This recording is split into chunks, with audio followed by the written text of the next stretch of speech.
Olá, seja muito bem-vinda, seja muito bem-vindo. Você que vai ler e meditar na palavra comigo. Hoje nós vamos ler o capítulo 9 do livro de Apocalipse. Amém? Vamos orar.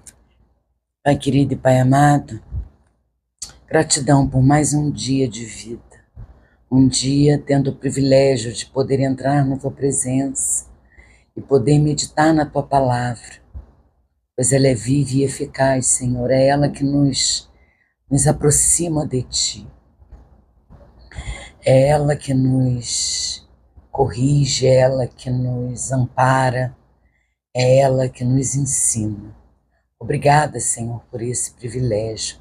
Eu te peço, Pai amado, com toda a humildade do meu coração, abre as nossas mentes, abre o nosso entendimento, abre o nosso coração para receber e entender a Tua palavra, que é viva e eficaz.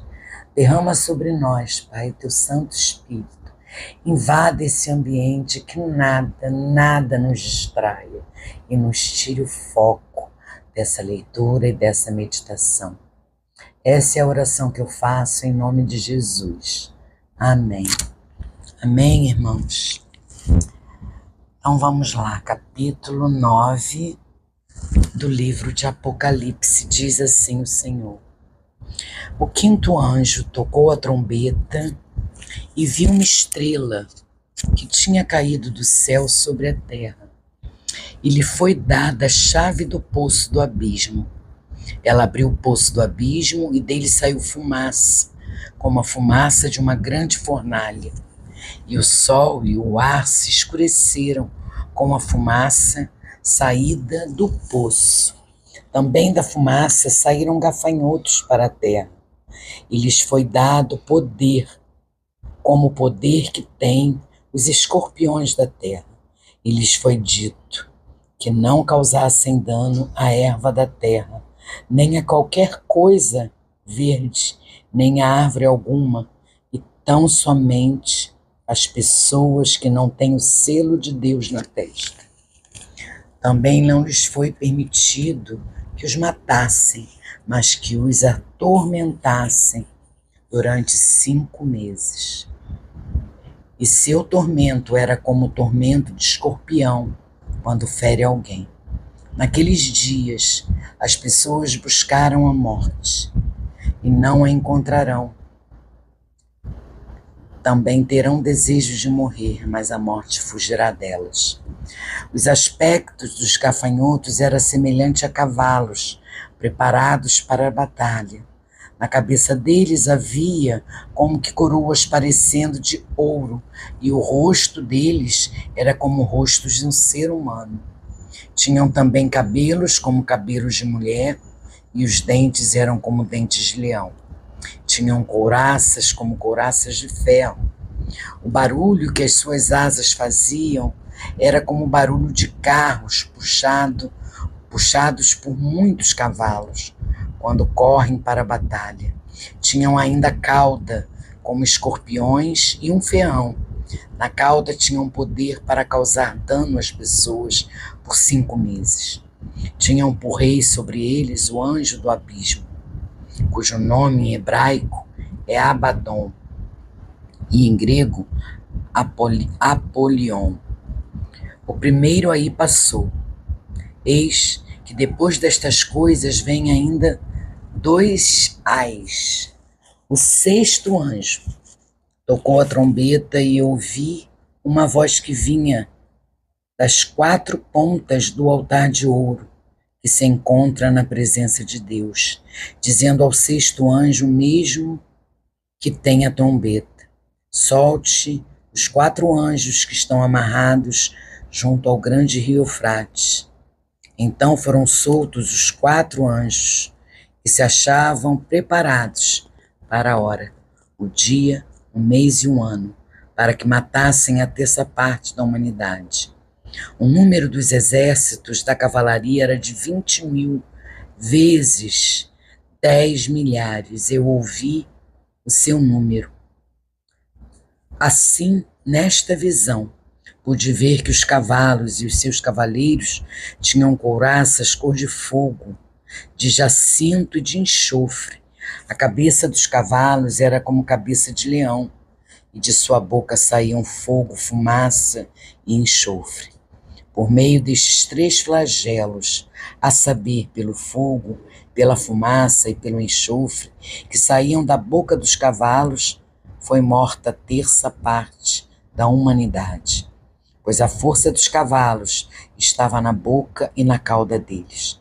As caudas deles eram semelhantes às serpentes, com cabeças, e com elas causavam dano.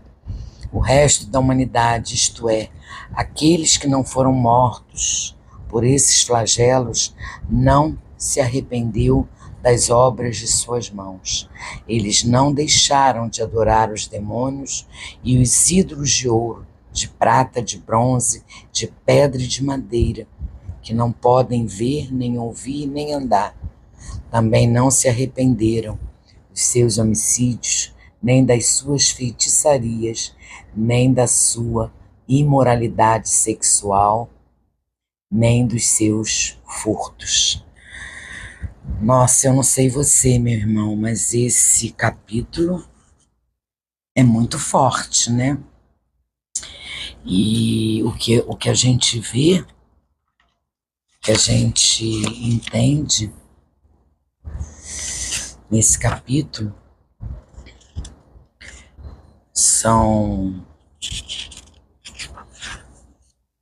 nós vimos aqui nesse capítulo que na 5ª trombeta, Satanás ele recebeu autoridade para abrir o poço do abismo, e de lá saíram demônios para atormentar os homens, não podendo estes, porém, atacar aqueles que tinham recebido o selo de Deus. Agora, na 6ª trombeta, a gente vê o juízo de Deus que avança para um desfecho final, e como as coisas se agravam. O horror desta cena, ela aumenta. A 5ª trombeta trouxe sofrimento, a 6ª traz a morte. É forte demais esse capítulo, é muito forte, mas a gente também sabe que o povo de Deus, ele é distinguido dos ímpios pelo selo de Deus. A igreja é o povo selado de Deus. Então, aqueles que recebem o selo de Deus são protegidos do ataque desse bando de gafanhotos. O selo de Deus, meu irmão e minha irmã, é o Espírito Santo que recebemos quando cremos. O Espírito Santo é o selo e o penhor da nossa redenção. Somos propriedade exclusiva de Deus. Somos o povo genuíno de Deus. Somos invioláveis. O diabo não pode nos tocar. Os selados estão livres dos tormentos. Aqueles que estão debaixo do abrigo do sangue do Cordeiro não está debaixo do tormento dos demônios. Como diz em Provérbios 3:33, a maldição do Senhor habita na casa do perverso, porém a morada dos justos ele abençoa. Que coisa maravilhosa, né? E a gente aprende também que esse texto, que o sofrimento, as calamidades e as tragédias da vida, por si mesmas, não podem levar sequer uma pessoa à conversão. Isso é impossível. Precisa-se do Espírito Santo para salvar uma alma. Portanto, não devemos esperar as guerras, as calamidades e as pestes, as doenças. Estas coisas parecem endurecer e enfurecer ainda mais os homens e as mulheres. Eu refletindo, eu meditando nesse capítulo, trazendo para os nossos dias, ele nos apresenta um cenário de juízo intenso de sofrimento. As trombetas soam e o caos se espalha pela terra. Apesar disso, o capítulo nos oferece lições poderosas para o presente. Ele nos chama a refletir sobre nossa condição espiritual e a urgência de viver em obediência a Deus. Uma das mensagens centrais desse capítulo é a teimosia do coração humano. Mesmo diante de tormentos, muitos se recusam a se arrepender. Isso nos lembra de que o arrependimento não é uma reação automática ao sofrimento, mas uma escolha consciente. Hoje somos constantemente confrontados com desafios que nos convidam a reavaliar nossas vidas. Será que temos ouvido a voz de Deus nesses momentos? Será, meu irmão e minha irmã? Outro ponto relevante nesse capítulo é a proteção de Deus. Aqueles que possuem, como eu falei ainda há pouco, aqueles que possuem o selo de Deus são poupados do tormento. Mas isso não significa a ausência de dificuldades, mas temos a segurança espiritual. Em um mundo cheio de incertezas, é reconfortante saber que estamos sob os cuidados do Pai, sob os cuidados do nosso Pai. A nossa fé em Cristo nos garante essa proteção, mesmo quando tudo ao nosso redor parece desmoronar. Por fim, esse capítulo destaca a soberania de Deus.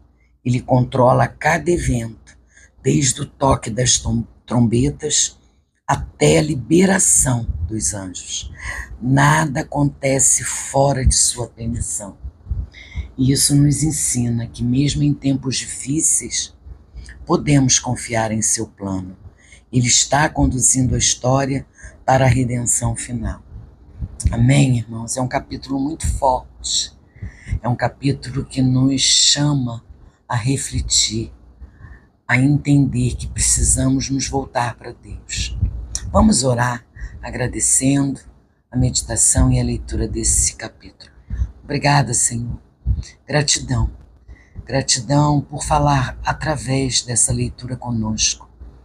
Senhor, eu oro para que os nossos corações permaneçam sensíveis à Tua voz, especialmente em tempos de dificuldades, de sofrimento, em tempos de muita tribulação, Pai. Eu te peço, Senhor, proteção espiritual para mim, para a minha família, para os meus irmãos, confiando no seu cuidado. Eu clamo a Ti que mais pessoas se arrependam e conheçam a graça e o Teu amor, Pai amado. É chegada a hora que as pessoas se arrependam, se convertam a Ti. Entreguem as suas vidas ao Senhor Jesus. Confia nele, o resto Ele fará. Diga para Ele o quanto você se arrepende. Confesse os teus pecados. Confesse os teus pecados. Reconheça Ele como único e suficiente Salvador em sua vida. Nós somos salvos pela graça, essa oportunidade que você, meu irmão, que ainda não conhece a Jesus, entregar a sua vida a Ele. Confesse os seus pecados e diga a Ele que Ele é o único e suficiente em sua vida. Amém, meu irmão? Deus abençoe você infinitamente. Amém.